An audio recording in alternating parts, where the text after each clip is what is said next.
Hello, everyone.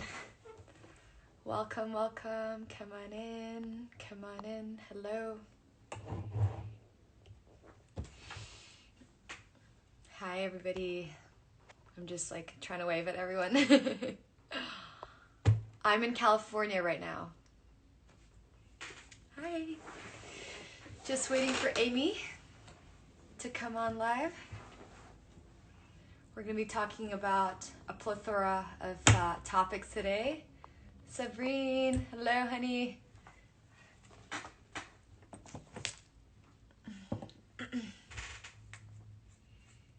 Habibi, kifak.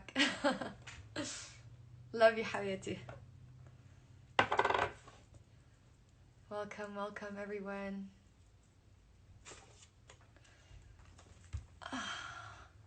Hello, hello. It's been a long time. I haven't done one of those in, I'd say, about a month or so. So good to be back. Hi, everyone. Hello. I feel like the start of every live is always like just saying hello to everybody. Hola, amor. Hello, my beautiful loves. I see so many amazing faces here. Such an amazing community. Yeah. How's everybody doing today? Where are you checking in? Where are you watching this from the world? I'm in California, sending my love to everyone from the West Coast. I've got a delicious tropical smoothie, papaya, banana, mango, raspberry, and not sure, like some kind of nut milk. So incredibly good. Did not expect it to turn out this way. Fakeha, good to see you. Germany, Michigan, Dubai, everybody from all over the world. Yay, here, just waving at everyone. I wish I could just wave at everyone without having to press the thing. Hello, hello. Thank you guys for tuning in. Yeah, Amy's here. Okay, so we're gonna be live. I'm so excited for today. Canada, yes. Thanks, honey. Thank you. Amy. Hi. Hello. Hello, hello. How are you?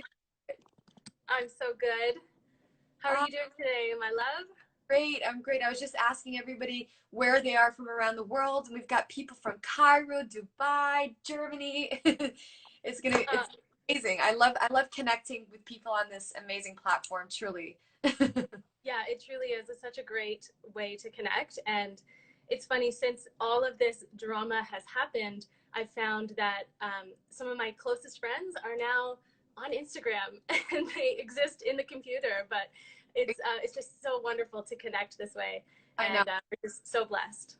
And it's so good to see you. It's been so long. I think the last time we met was at the Daikini party, but we only bumped into each other. And then after that, we just kind of went our separate ways. So it's so good to see you and connect with you. Yeah, same.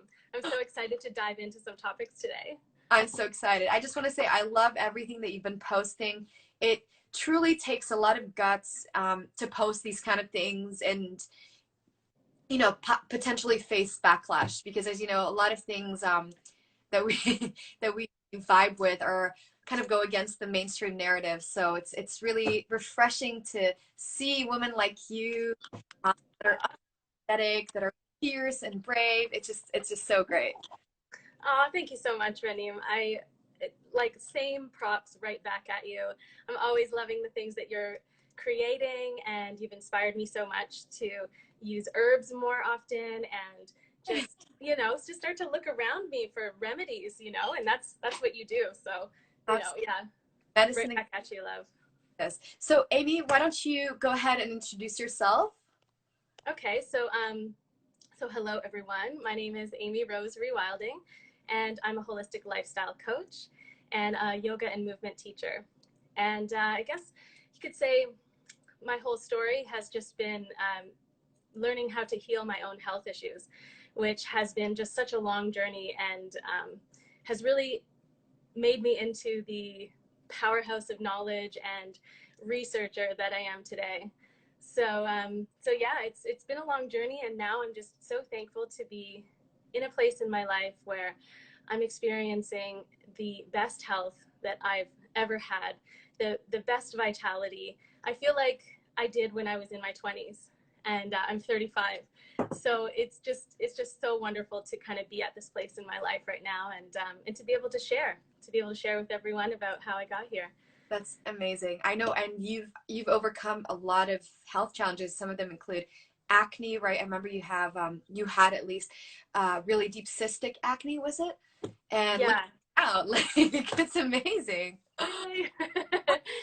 Yeah, And just being natural, going back to the roots, taking that ancestral knowledge that we've been practicing for thousands of years that we seem to have forgotten along the way, right? absolutely. There's just so much confusion out there and just so much misinformation. And I was just led down these different paths that absolutely taught me a lot. But, I had to stop and go, okay, is this how, our ancestors lived? Is this how am I really living as close to nature as I can? Mm-hmm. And so my health issues had been cystic acne and endometriosis, or like really really intense pain during my menstrual periods, and no doctor could help me with them. I saw so many specialists, and all they wanted to do was just scribble a prescription down on a pad of paper and hand it to me, and that was it. That's all they had for me. So when you're asked to really step up to the plate and say, okay, I got to take my health into my own hands, and you basically become your own doctor. It sort of sucks that we sort of have to do this, but it really empowers you, to be able to take your health into your own hands and to know that you've got you and you don't have to rely on A medical, a medical doctor. Exactly. Yeah. and again, like it's amazing. I'm so proud of you for being so proactive about your health. And it's often when you experience these challenges that you're forced to think outside the box and kind of like dig deep and find what works for you. And I was in the same boat. I was diagnosed with hypothyroidism, and my doctor, so I didn't really know much about it at the time, right? This was before I became a holistic nutritionist and all of that. And then my doctor told me basically that I would have to be medicated for life. That was his response. I'm like, that's really, I have to be medicated for life. He's like, yeah. And then he wrote out prescription for me. And at the time, dating somebody who was a holistic nutritionist. So I told him about my diagnosis, and I told him that my doctor recommended I be medicated for life. He got so upset, and he's like, oh my God. He's like, first of all, hypothyroidism is something you can completely work with. It's a lot of it has to do with your mental and emotional well-being. Like if you're not living your truth, if you're not speaking your truth, if you're not being authentic in yourself, in your life, and if you're trying to put on this facade, you're trying to pretend to be something you're not, or if you're dating someone and you're not happy in the relationship but you stay in the relationship, those are all things that get tied to this blocked communication center, right? Because it's all about expressing yourself, expressing the truth.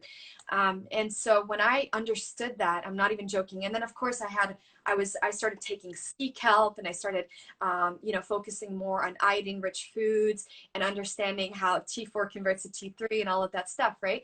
But mostly it was about resolving emotional trauma and pain that I was holding on to. I didn't realize I was harboring this pain from my past. And it was when I realized that and acknowledged it and started working on it that my hypothyroidism completely cleared. And when I went back to get it checked for several years after, it came back completely normal. And whenever I am not being authentic to myself, whenever I'm not speaking my truth, my throat starts to hurt me instantly. It's crazy. Wow. That's incredible. Yeah, it really is our mental and emotional state. I like to think of it like maybe 65% of the battle, and the rest is diet and lifestyle. But you absolutely do have to address that mental and emotional thing. For you, it was hypothyroidism. And so this area here, and speaking your truth and communicating and all of that, and how you feel in the world, how your voice is, how people respond to you, etc. And then, for me with my menstrual issues, I also had low back pain. So that's a sacral issue. That's a root chakra issue.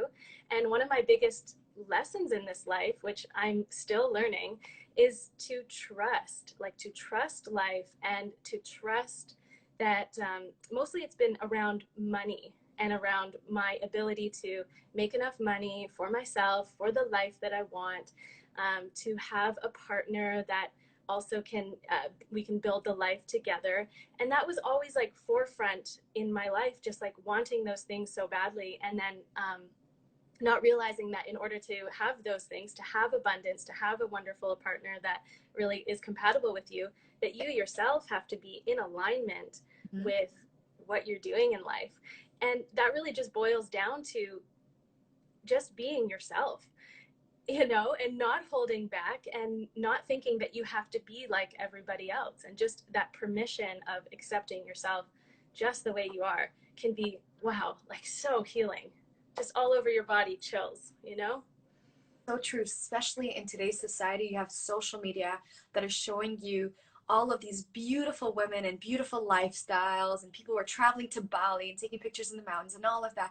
And it's like this kind of like envy culture, right? And it makes you kind of unappreciative of your own life, really, truly. Like you, even though you're completely blessed. I mean, the very fact that you have a roof over your head and you have food on the table, that puts you at such an advantage. And but because of this Instagram culture, this social media culture that can be very toxic, we stop appreciating our own life and we start comparing ourselves, and we try to find this dream partner that social media describes, when truly, in fact, you should be working on your own self, elevating your own consciousness, and finding alignment within yourself so you're able to attract that divine partner that can be completely different and opposite from what you expected them to be. You know? Oh yeah, so true. So That, true. Yeah. truly, it takes a long time to really come to terms and love yourself completely without having to compare yourself to others, right?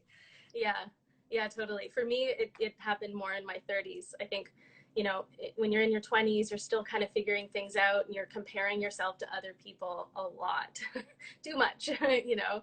And so I like to think of in your 30s as sort of when you come up onto the roof of your life and you can kind of see things from a little bit of a bigger picture, and then start to make decisions that are more in alignment, Mm-hmm. yeah, with your dharma, you know, like the that's been a really big teaching for me, is just talking about dharma, right? Like, and that it doesn't necessarily mean that, you know, your duty in life, your mission, it doesn't have to be your profession.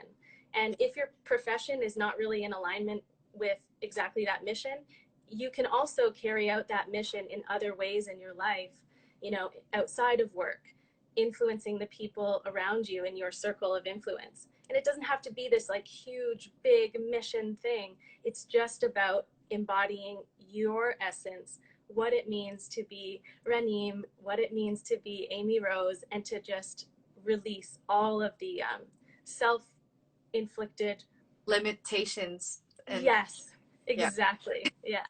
Oh, oh, love Oh, it. love it. And you know why we have a lot of like coaches that teach about self-love, because it's hard to be successful in anything if you don't love yourself, if you're not in alignment with who you are, and if you constantly compare your own progress with other people's progress. And that's something I struggled with, because my type of personality, I tend to tie my self-worth with how productive I am, with how much I'm helping people, with how much I'm doing. And that's been such a big lesson for me, is learning how to just sit back and relax. I don't have to do everything at once. I don't have to conquer the whole world, you know what I mean? And I can still be amazing even if I'm not working and being productive and producing things and making products and stuff. It's a big challenge, right? In this capitalistic culture that we have, where you always have to go go go, make money, have social media followers. Like, I'm sure it's like all tied in. And even if you think it's not affecting you, it really is affecting you. You know what I mean? I mean, the very fact that we check our phones at least 5 6 times a day, go on social media, and we're getting that endorphin hit whenever people like your photo and validate you by leaving comments. It's all part of that culture of needing validation, needing to prove to people that you're doing something with your life, that and it's stressful. It puts a lot of stress on people, and and a lot of times you end up feeling something like an imposter syndrome, right? Oh yeah, yeah, I'm definitely no stranger to that one, for sure. And yeah, like, you know, we're not meant to be productive all the time. You know, Yeah. that's just what our society says. But I mean, you know, when we used to live in tribes and whatnot, like, being productive each and every day wasn't necessary because you lived in a tribe and you had people carrying their own weight and doing what their chores were. And then, in a tribe scenario, many people were able to leisure for like quite a while, like a few long hours, because everyone's working together. So we think we have to just go, and then when we take a moment for ourselves just to literally sit and stare at nature or just do absolutely nothing, we think that that's wrong somehow.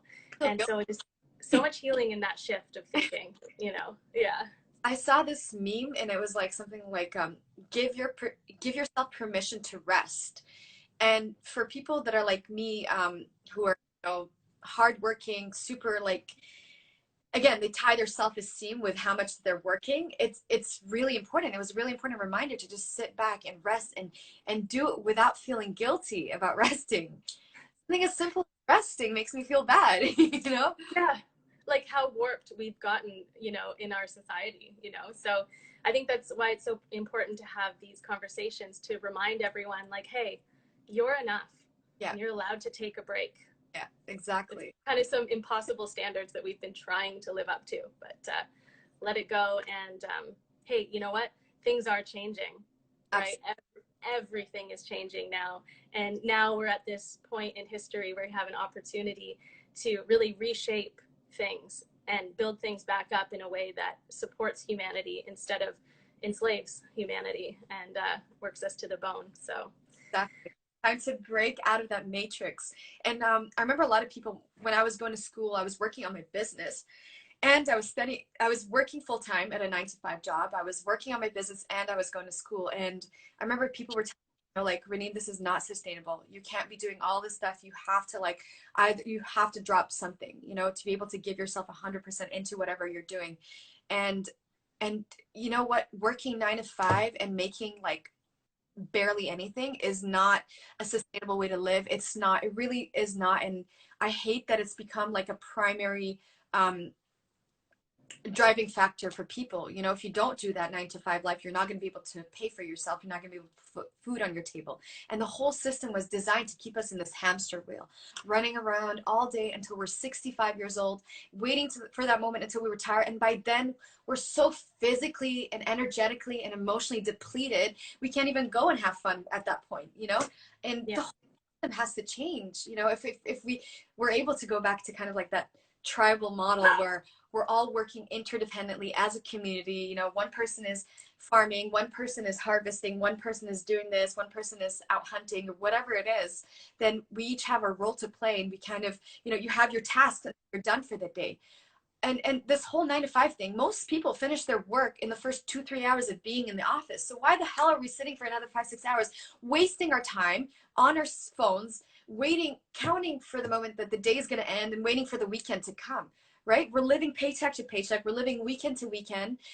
It's not sustainable for our adrenal glands. It's not sustainable for our hormones. It's not sustainable for our mind. And now you have higher rates of anxiety and depression and adrenal fatigue and people who are completely burnt out and people who are in their 20s that feel like absolute shit, and they have like other conditions like metabolic syndrome and all those things that are a result of their lifestyle. Just time to break free, man. It's so toxic. It's so toxic, and we've normalized it. And we clap for people when they land their first corporate 9-to-5 job, and we're like, you're amazing, and you're making grand a year, and wow, and goals, and I don't know. That was such an epic rant, Raneem. I love it. You said like so much there, and yeah, and I think it's important to remember that this kind of way of living is absolutely manufactured to be that way. Like it's this sort of fabricated lack that the powers that be have, pushed inflation to the point where both parents have to work and everyone's, out on their own trying to strive for themselves, et cetera, et cetera. So it's now the awareness of that. Like, okay, now we see that this has actually been fabricated and manufactured this way. And now we can, from this place, start to make changes. And where it comes in. Yeah. Tell everyone here, our beautiful beloved watchers, about discernment. What is discernment? Especially in context with the matrix that we're living in, this crazy fabricated reality. Yeah, this is a great topic. So discernment, this is so important right now because there's just so much information that's coming at us. We have mainstream media coming at us. We've got the conspiracy sort of theory group, which I'm a part of that group. And I like, yeah, hi, that's me. But I would like to call us conspiracy realists instead of theorists. Anyways, so you have mainstream media, you've got the conspiracy people, you've got all this information coming at you. And if you're just starting to kind of open up to this stuff, you're like, I don't know what to believe. Like the news doesn't seem real. And then the conspiracy theory stuff, wow, that's really out there. I don't know what to believe. So then from that place, you have to go, okay, how do I discern? How do I discern what is truth? And we just have to start using different senses, just like a blind person would have to learn and heighten their other senses, the same kind of thing here with discernment. For me, because I had to heal my own health and I had to uncover all the deception in the health world, I got really good at picking out deception.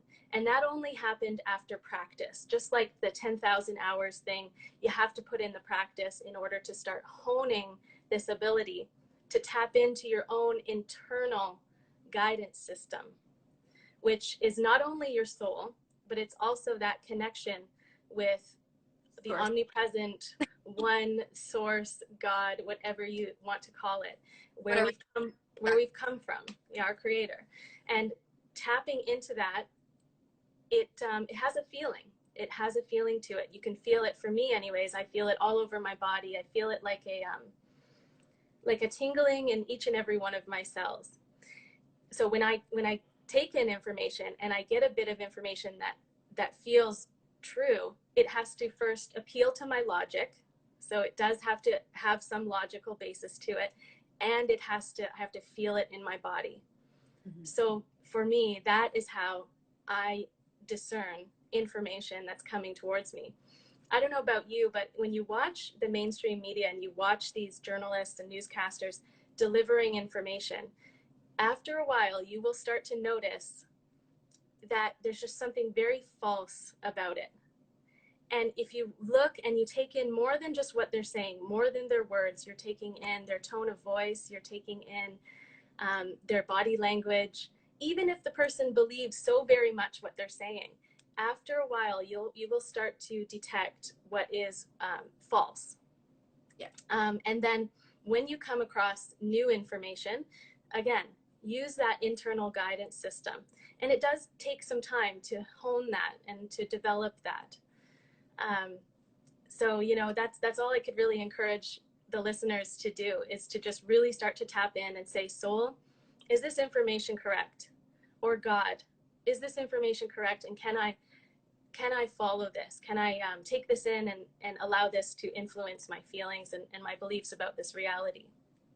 And another little tip would be a few months ago, before all of this happened, I made an affirmation for myself that was, God, may only true and honest information come to me. Mm-hmm. May only true and honest information come to me. I love it. May honest and what? may only true and honest information come to me. May only true and honest information come to me. Yes, that's so. And that ties into kind of like third eye activation and the pineal gland and downloading information from the source. And this is the stuff that has been discussed like for thousands of years. Like the ancient Egyptians were always depicting the eye of Horus as the pineal gland, which is the eye of discernment, which is kind of like, here's the reality that's being painted to us, and then here's the reality that's actually a reality, right? But what if that reality is also subjective? What is actual reality? Right. Yeah, absolutely. The discernment is, it sounds like a little cryptic, because when you try going online, and like I've tried before, when I first found out about discernment, I'm like, what is discernment? So I went online, I went on Google, and I tried Googling what is discernment, and a lot of most of all the articles that I've seen were attached to spiritual practice. It's basically discerning good from evil, right? And it all ties in with, like, apparently it's like finding your vocation, your call in life, and it's being able to discern that. But then if you connect it to the real world, for example, people, some people tell you that you have to wear masks, and then you have other people telling you don't have to. And even the WHO says that unless you're sick, or unless you're a medical practitioner or essential healthcare worker, you don't have to wear a mask. And yet you have people who are walking outside by themselves, walking their dogs, wearing masks. So that's discernment. Like, what are we gonna, where I'm trying to go with this. Like, what do we listen to, believe? Masks or no masks, vaccines or no vaccines. Are certain movements and agendas, are they truly motivated from the heart, or are they being paid to do this, to undermine other movements? All of that. There's just so much bullshit going on. There's so many lies being told and painted by mainstream media, and people just gobble it up, and they say, don't look at memes as your legitimate source of information. I would say the same thing about the media. Don't look at the media for your legitimate source of information. Same thing. Mm-hmm. Yeah, I know, memes. Like, the thing with memes, though, that are great is because it uses humor to really deliver a message and to deliver someone's perspective. So, because people don't hire blog posts. They don't, we have such hands. We just want something quick and easy. Yeah, absolutely. Yeah, like, as far as the people who are blindly obedient to the government's guidelines and things, for the majority of these people, they've maybe never experienced a certain amount of adversity in their life that would make them question the motives of the government and, things like that. Like, for instance, for me, my awakening came with discovering that Diet Coke was actually poison, and then it was just a cascade effect from there. Like, okay, well, what else is the government lying about? And so eventually, at some point, you have to go, okay, the rose-colored glasses reality that I've been operating under is going to fall away, and I have to start opening up to the possibility that maybe not everyone is concerned with righteousness and goodness and truth, etc. That there is an evil presence in this world, and the whole spiritual community where they just don't even want to look at it. I think the love and light it away. Yeah, I don't think that's a good approach, because we can never change what we can't acknowledge. That is so true. And I've seen, like, recently, whenever, conscious accounts post about these things, about the pedophile rings that are going on, human trafficking, forced vaccinations, mandatory chips, people are like, unfollowing this page. I thought you were all about love and consciousness. Oh, I'm sorry. So you're saying that, there's no darkness in this world? We're not supposed to be talking about the actual things that are happening in this world that are preventing us from ascending and from preventing us from really tapping into our higher selves.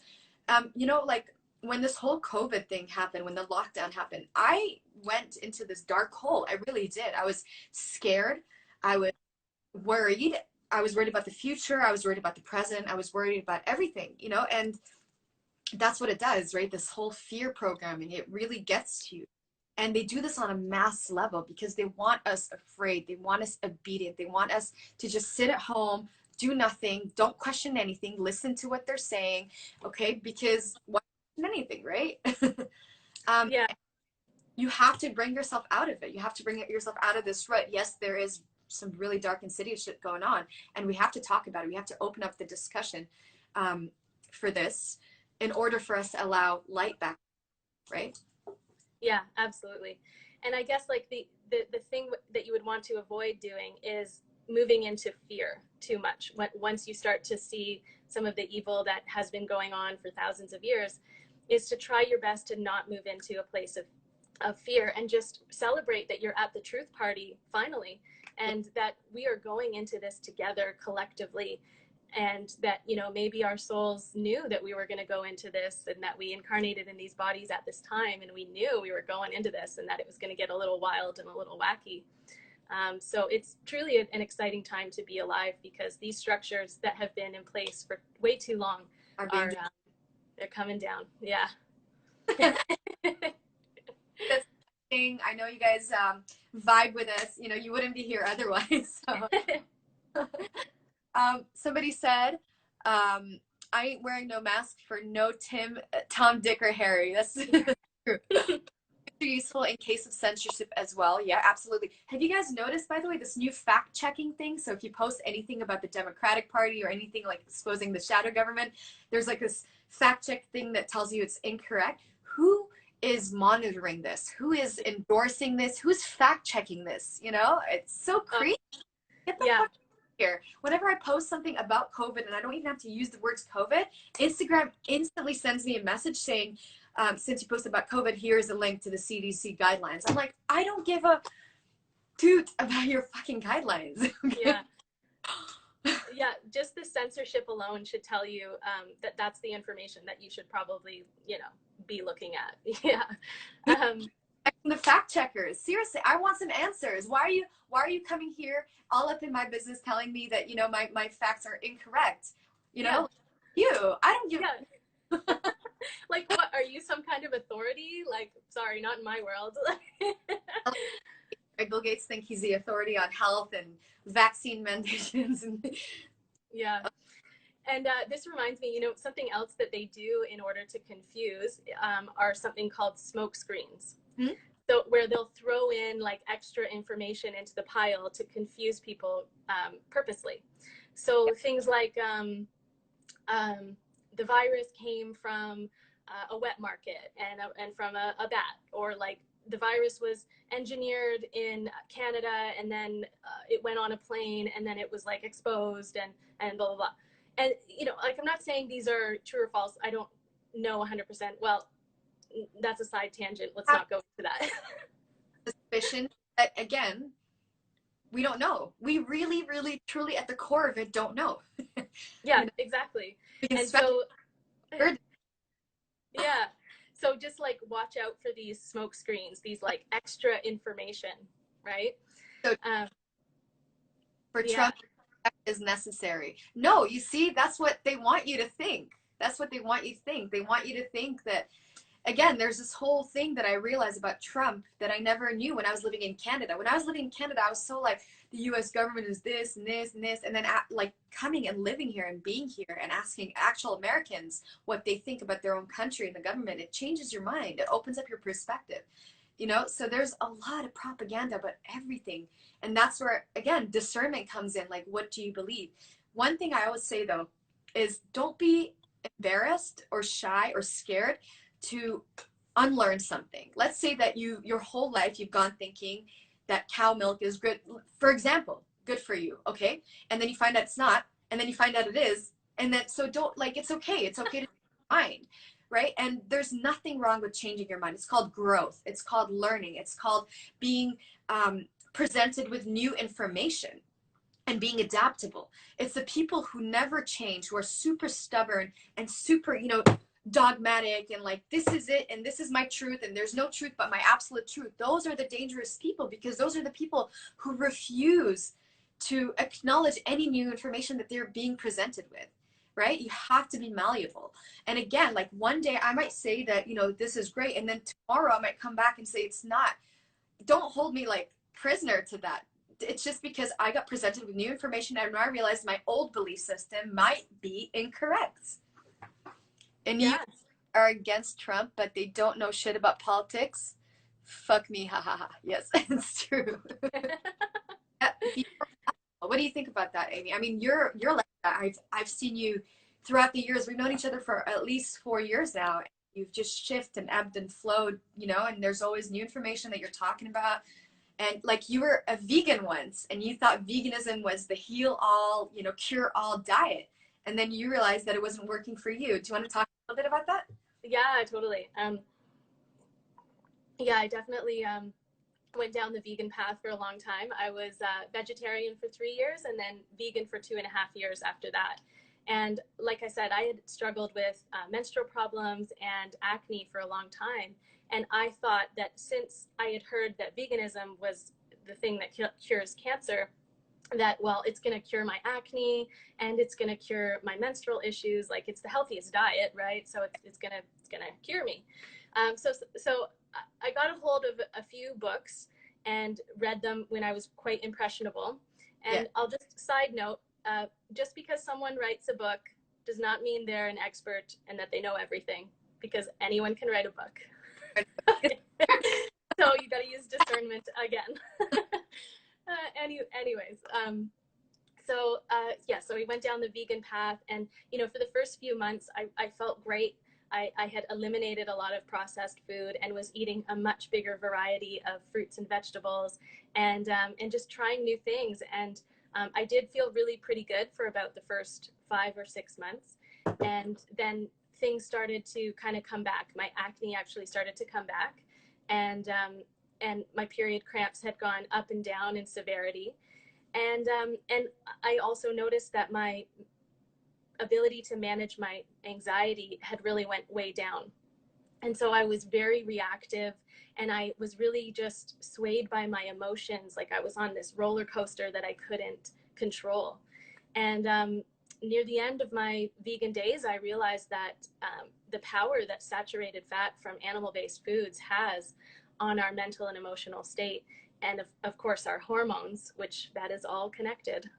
They demonized animal fats, saturated fats. I spoke about butter, I think, last week, and I got so many DMs of people resonating with it, and I didn't expect that, They've demonized it. They now, like, if you eat animals, A, you're a killer, B, you're a murderer, C, you're unethical, D, you're unhealthy, E, you're consuming cancer products. Yeah. And it's there's so much to unpack there, but yeah, like the saturated fat myth, it began in the birth of the vegetable oil industry, like in 1930, when they decided, okay, this is a byproduct from the cotton industry from World War II, and it was used as animal feed for a while, and then they thought, well, let's put this in the food supply. And meanwhile, every housewife is cooking with lard, with butter, with bacon fat, with all animal fats. And then so it was this huge campaign to convince North America, and probably the world too, that saturated fat is bad for you. It's going to hurt your heart and all of these things, and that you should eat vegetable oil instead, which is toxic and it has all kinds of solvents. How they get it out of the vegetable. And it's a polyunsaturated fat. It is not the ideal fat for humans. Mm-hmm. And so there began this whole idea that animal fat is bad for you, when meanwhile our ancestors, this is how they survived for just forever. Yeah, literally. And so what a glamour that they've put on the public, and how easy that was. I'm still trying to convince my parents that margarine is bad and butter is good. I know.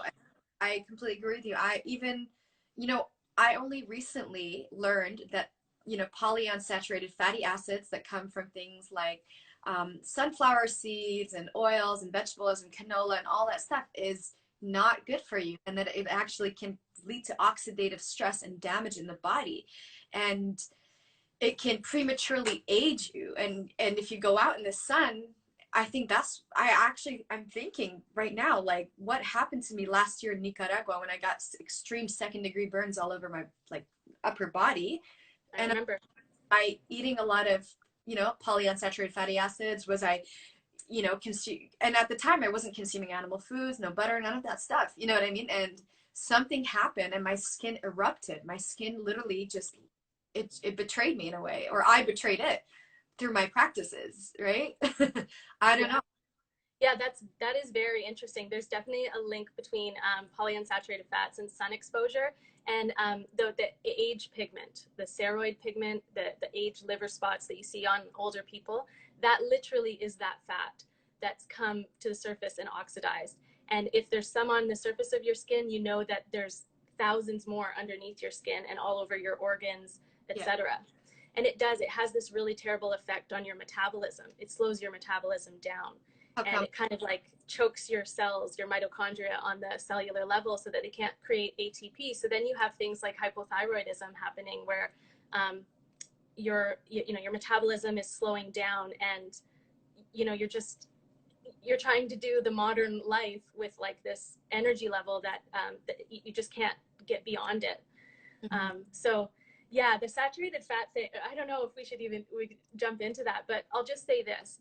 Polyunsaturated fats are very heavy in the vegan diet, right? So you've got cashew cheese, you've got sunflower seeds, sunflower butter, all the polyunsaturated fats. And what animals eat those kinds of fats? Squirrels, all the animal like that hibernate, bears eat nuts, berries, and like salmon, Mhm. and they have to hibernate.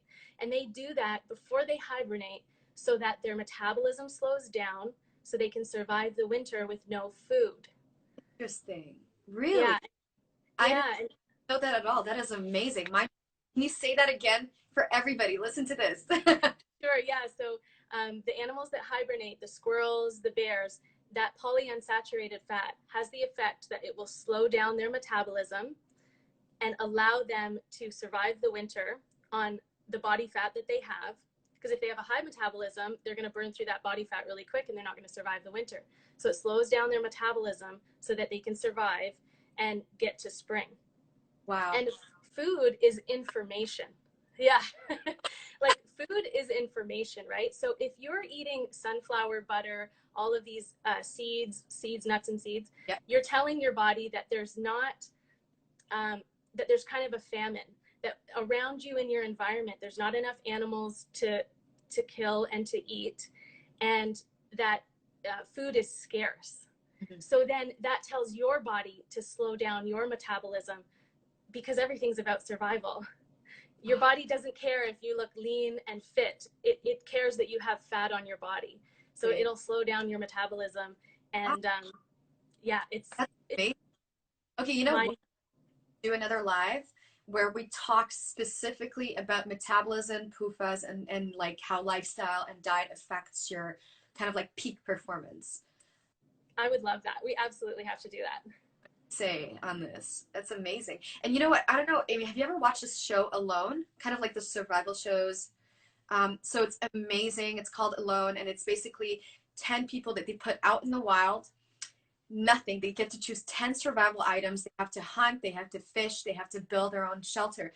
And people who are vegetarian or vegan on that show don't last more than a few like days or weeks, because you absolutely cannot in a survival situation thrive on just berries and plants, because for you to be able to perform and chop wood and walk and hike and build things, you need sustenance. And I'm not saying plant-based foods aren't great for you. Sorry, 1 second. Let's have some water, both of us. Still Sure. feeling verklempt. So I'm not saying that you shouldn't be eating vegetables. Vegetables are amazing, but vegetables and fruits are breakdown foods. They catabolize in the body. It breaks protein and things and toxins, and it helps you. I have something stuck in my throat. That's okay. Yeah, like fruits and veggies are kind of like cleansers. They, you know, they give us nutrition, but they also help cleanse. Yeah, And and anyways, continue. ways. So it's really great if you're fasting or detoxing. My throat, I don't know. I'm drinking this raspberry thing, and then a piece of raspberry like seed got Uh, like. Animals, on the other hand, are built up foods. They help with your connective tissues. They contain collagen. They build your bones. They heal your body. That's what protein does, right? So if you're constantly eating breakdown foods, your body will eventually break down. It'll eventually deteriorate, dark circles, anemia, all of those things kick in. And if you're constantly eating only build-up foods, then again, you're going to go into an excess. You're going to have a different set of problems.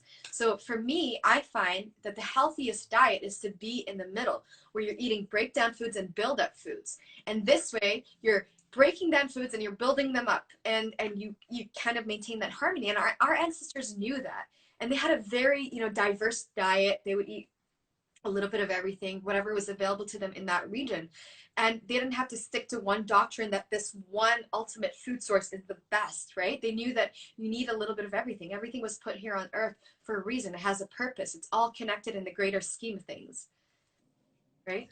oh, absolutely. Any disease that we're experiencing, there is something for it here on this earth, and it doesn't come from a laboratory. So, yeah, No, yeah, definitely. you know, Um, the whole like this whole culture of resorting to Western medications for even something as simple as a headache. um, it's dangerous. It's really dangerous because now I'm telling you, with everything, we're living in cities, we're driving cars, we're on our phones 24/7. We have 5G getting rolled out all around the world. We're getting injected with toxins. Everything around us is like plastic and toxins and pollen and microfibers and microplastics and formaldehyde and all of those chemicals. yeah. And relying less and less on things like this, okay, which literally grow in the earth and come out of the earth, and you're using it. Um, and we're Absolutely. so deeply disconnected. We're so deeply disconnected. We can't even survive in the wild anymore, Amy. Most people on these shows can't even make it 2 weeks. That's how Yeah. bad. Like, so misinformed now. We don't know how to survive anymore. We are so disconnected. It's so true. Yeah. You know, that's something, a big thing that changed when I went from veganism to eating animals, and understanding like, okay, my spiritual beliefs sort of have to change as well. And how do I feel about how me eating animals helps me have health and vitality? And I asked God, I said, please, like, help me understand this. Yeah. And really what came through is that we're living in a world where there is, there's an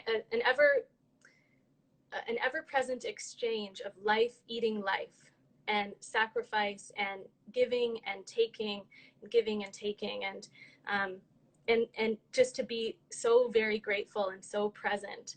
You know, when I eat a meal now, I pray over that food, and I always say, you know, thank you so much for this sacrifice given in your spirit, God. Thank you so much for this nourishment, so that I can be the best version of myself, and that I can give to others from this incredible energy source and vitality that I get from this food. And thank you so much, animal. You know, and obviously we want to be eating animals that come from a happy place, a happy farm, where they've had a good life, where they're eating the diet they're meant to eat, which is pasture, which again, as well as we were going to talk about, right, is regenerative practices. Let's If we're Yeah, let's dive in. like our ancestors, and in many like indigenous communities, when they would hunt for an animal, they would give thanks. They would like lay it on the ground and give a prayer and do it with reverence. And that's similar to the concepts of like eating halal or kosher. It's like giving thanks and being as humane as possible, because you have to understand that you've just, you've sacrificed a life. Trying to Mm-hmm. You just trying to justify that you eating meat again. Listen, you can't shame anybody for their diets. I'm sorry. People can choose whatever the hell they want to choose. If you want to be vegan, go ahead and be vegan. If you want to eat meat, then go ahead and eat meat. There is no wrong and right diet. Do whatever the fuck is best for you. You know, Mm-hmm. don't go shaming anybody for eating the way they want to eat. Native Americans have always paid respect after kill, something we've been doing forever. I was hurt by veganism so bad, glad to be here again. Yep, they would. Exactly. They would lay the animal on the ground. They would give thanks. They would offer tobacco. They would offer a lot of different things in exchange. We were born omnivores. I think we can conflate animal abuse and bacteria farming with what is fundamental part of nature. Exactly. The problem right now is the farming practices have become so perverse, right? And so inhumane and so disgusting and so filled with toxicity and bad energy and hormones and antibiotics. That is a problem. Absolutely, that is a problem. And you should never ever support like, factory farm food, because you're eating that energy that's been so deeply hurt and traumatized, right? But there's ways to consume animals in an ethical way. And again, I've mentioned this before, there's no 100% ethical diet. Even as a vegan, you're eating from monocultures, right? You're eating from monocultures. So you have all these cornfields, and then you have these huge tractors that come and they completely harvest them. And when you're doing that, you're disturbing worms, you're disturbing rodents, you're disturbing insects, you're killing these tiny animals. So in the end, there's always going to be something that has to die, right? Unfortunately. So no diet is 100% ethical. Absolutely. Yeah. I mean, if we talk about the vegan edict, which is, I want to live in such a way that harms the least amount of beings, and does the least environmental harm. Well, I mean, I would argue that me buying a cow, one cow, and putting it in a freezer, and like allowing that to feed me and my partner, and maybe even me and my family for a whole year, as opposed to getting pineapples for my smoothie from Malaysia and getting soy meat from China. And whereas when I support a local farmer, I'm supporting his family, I'm supporting local. And I live in Canada where there's winter and we need to keep warm bodies throughout the winter. And I've found that for me, animal-based food helps me feel very grounded and warm and be able to get through a winter.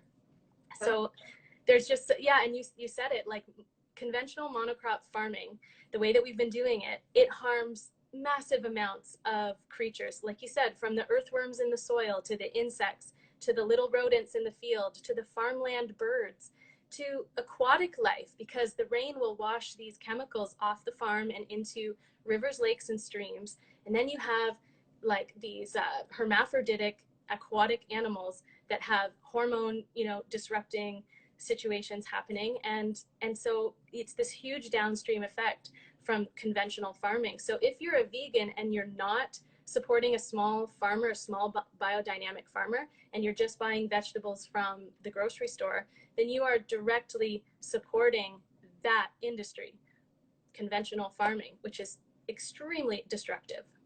Absolutely, absolutely. I mean, where are you getting your avocados from if you live in the Middle East, right? You're importing them. Where are you getting your berries from? Again, who's doing that? Who's growing it? Who's picking it? A lot of times, children work on these farms and plantations to bring you these vegan foods. Is that ethical, or is using human labor like ethical? Right. What is ethicality? That's a whole other discussion. I'm not going to go into ethicality. Yeah, it's such a deep, deep subject. Absolutely.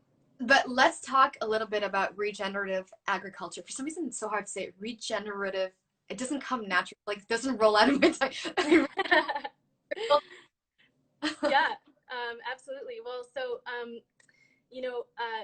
really having livestock in pasture is the most regenerative possible food.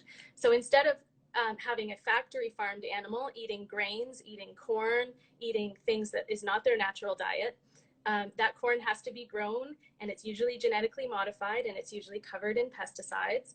And so that way of farming is absolutely destructive. But the cows in the pasture, mimicking how herds move on the plains, where they eat grass, they mob and mow. It's what Joel Salatin calls it, mobbing and mowing in the pasture, and leaving behind their feces and their urine, which regenerates that pasture. It's very highly fertilizing of the grasses, and that cow takes that grass and chews it all day long and turns it into essentially food for humans. It takes food, grasses that humans cannot eat, and it turns it into something that we can eat. So when we talk about regenerative and something that actually regenerates the land, a system with plants, animals, and man together, living in harmony and doing so in such a way that is not, taking too much from the soil or adding in, chemicals, that really is regenerative. Absolutely. And again, the word agriculture, yeah, it has become demonized because when we think of agriculture, we think of these mass unethical, slaughterhouses where you have like thousands of cattle roaming in these fields. You have to cut down all those trees, deforestation, all of that to feed those cattle. And then that cattle is just eating and eating and grazing all day. And then the whole field is burnt to the ground. There is nothing left. And the soil is not able to regenerate. Now you no longer have living soil, right? And so the whole concept of regenerative farming is basically taking care of the topsoil, okay, like thinking about the ecosystem as a whole, how everything is connected, the land, the animals, the microbes that are in the ground, the trees, and it's planting a bunch of things like cover crops, and then biodiverse farming where you're planting different seeds at different times so that some add carbon to the ground, some add nitrogen to the ground, and nothing is ever depleted. Everything goes back to the earth, back to the animals, back to the plants, back to us, and it's kind of like this beautiful cycle where we're supporting each other. And that's the whole concept of it. But very few farmers, unfortunately, still practice this method because if you're trying to produce in a mass scale, it's not that easy, right? Mm-hmm. They just easy way out, which is basically abusing those animals and accumulating thousands of them in a tiny, tiny little space, and then completely destroying this land, and then getting more land because you just completely grazed it to the ground. Right? That's when it becomes an environmental issue. Yeah, absolutely. You know, and a lot of these farmers, like, they get into these situations and but then they're stuck and they're like, I don't want to be spraying my fields with pesticides, and I don't really want to be putting these animals like in this. Like, they do, there is a turning point for some of them, I think. And what we can do, the biggest thing we can do, is take our money and support those small local farms that are doing it right, that are growing things biodynamically, that are taking care of their animals. And then what happens is that those farmers start to have abundance, and they sell out of their product, and they have an abundant life, and they have a family. And then other farmers see that, and they see, oh, okay, that is actually a viable thing. If I change my ways, it might take some time to get there, but the consumer is going to support me, and I'm going to be able to live in a better way that is in better harmony with the earth and with the planet. So we have to vote with our dollars in every way that we can. Support local small farms. And whether you're vegan or not, whatever it is, make sure that you get your food from, farmers. Support these people. They need your help. Mass grocery stores will make money no matter what. But these farmers literally depend on us. They depend on us, right? So if wherever you're living, if you have to drive an hour or two to go make some connections with farmers, it's completely worth it. I think it's so important to really get to know your farmers. If you're a meat eater, get to know where the meat is coming from, right?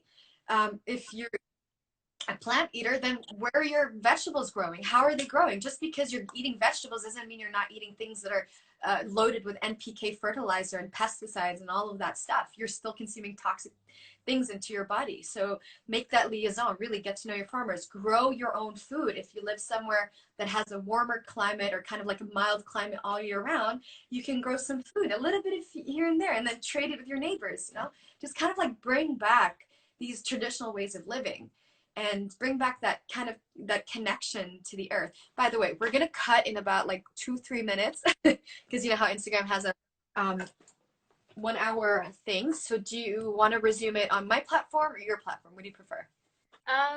Yeah, I could start a live and then we could finish off. Yeah, for sure.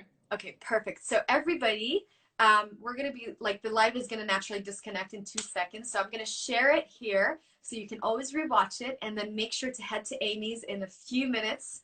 Head to her.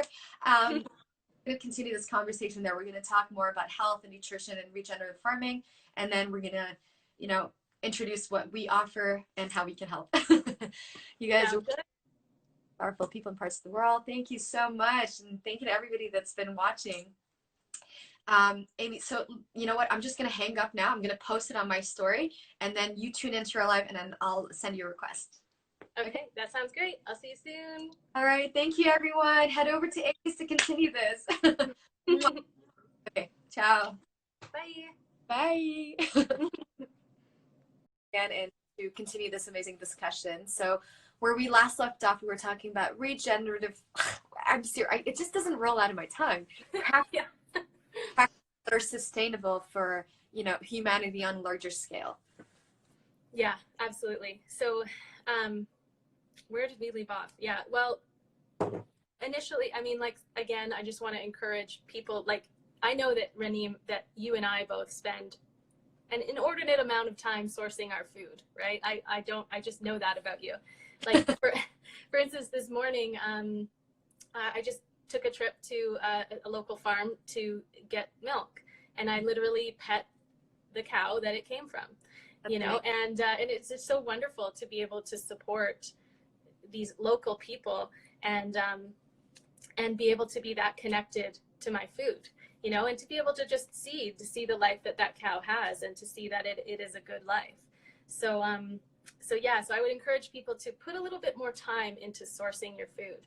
Absolutely. And kind of like bridging that connection. So, I mean, when you buy things from a grocery store, you're going to get good quality products, and you are somehow supporting farmers, but there's such a long cycle from the moment that the food has been grown to the moment it was harvested, to the moment it was packaged, to the moment it was shipped, to the moment it was, and then from by the time that you actually take that food and consume that food, it would have lost a lot of its nutritional value, and it almost kind of becomes lifeless. So even if you're eating things like apples and avocados, the average apple spent almost like a year on the road, being on the road and being picked and harvested, to being in the grocery store shelves.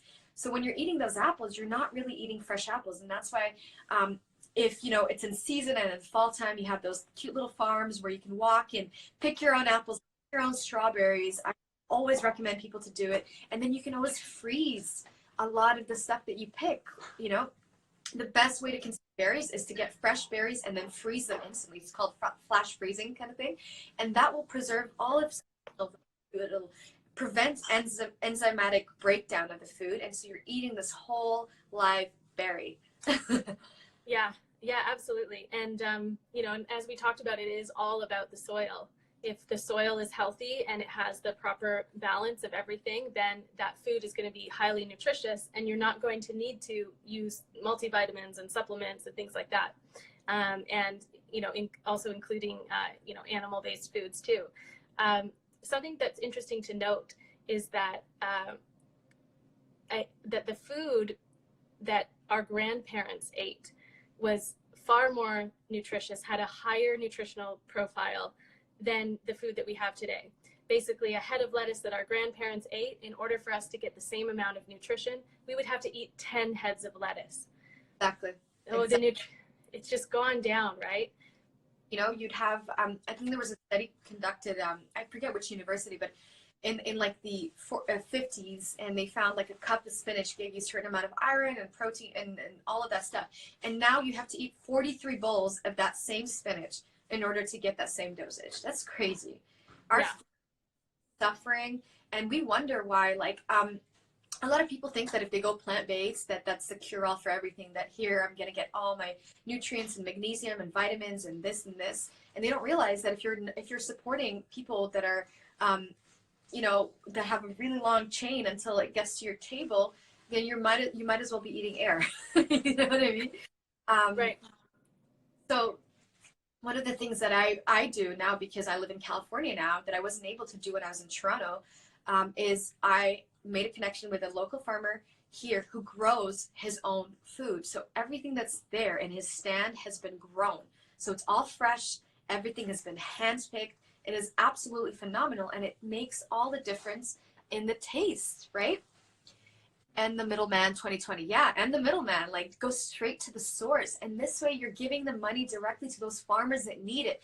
You know how much it costs to get this land, to take care of the land, to take care of the soil, to plant the seeds, to naturally compost, all of that. It costs a lot of money, right? And when you're going to the grocery store, you're supporting these massive chains that have systems behind them, like systems in place to keep them secure, right? Because if you're not eating fruits or vegetables, you're buying other stuff. So no matter what, one way or another, they're getting some money, but those farmers depend on us.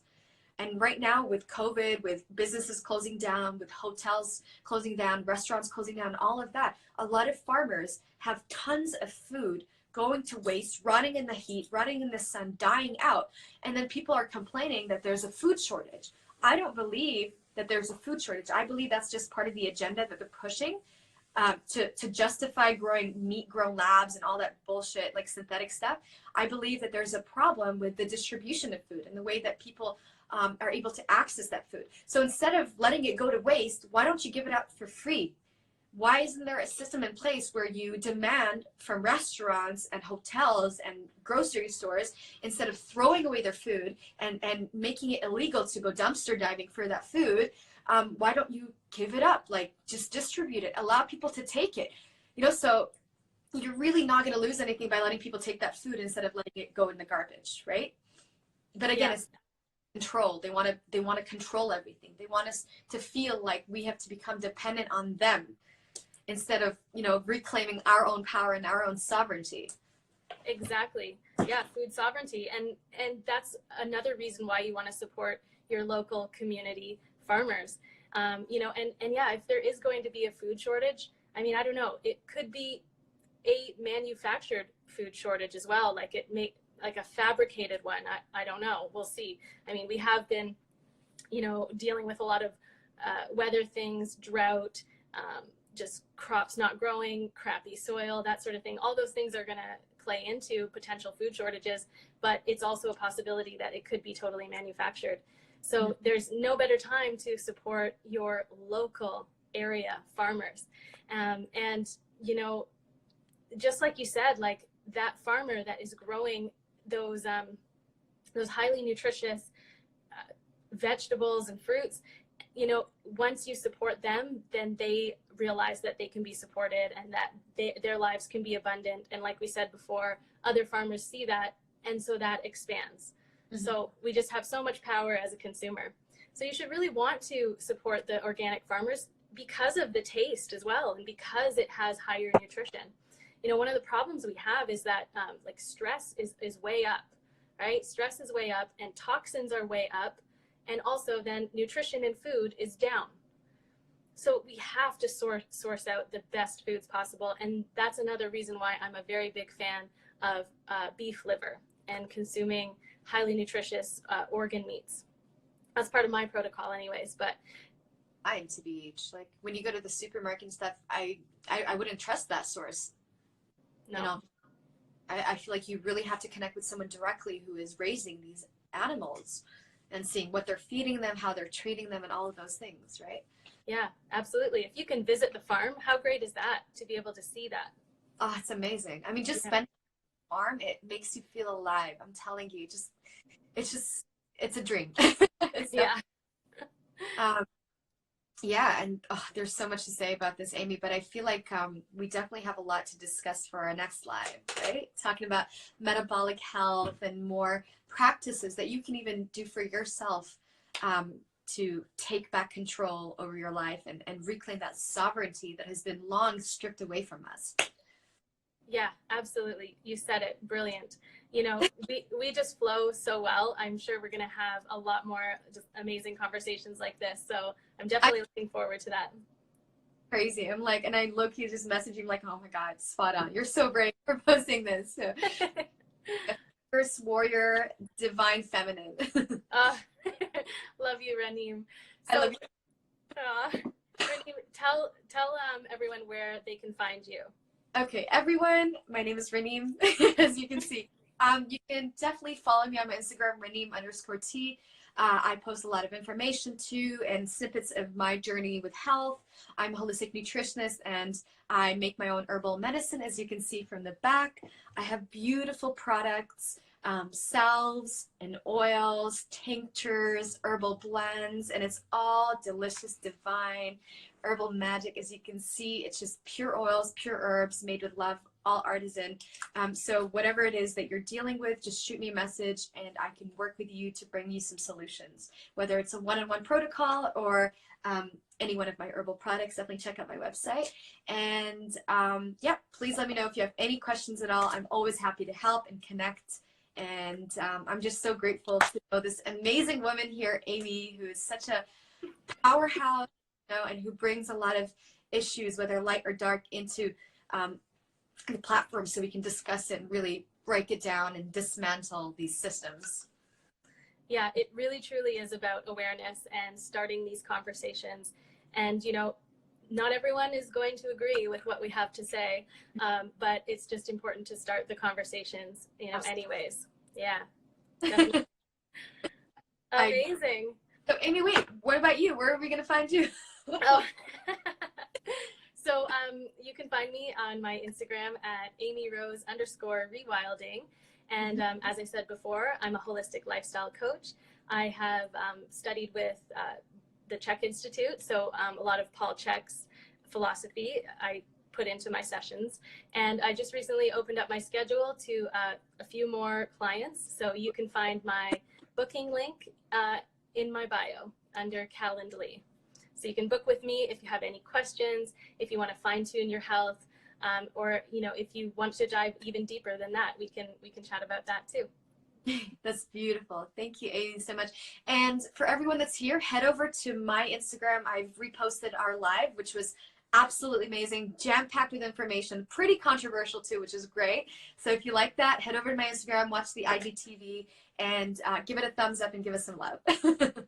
Sounds amazing. All right, everyone, we'll be back to do more of these, and I can't wait. All right, bye, love. It was so great chatting. Guys, thank you, everyone. Bye.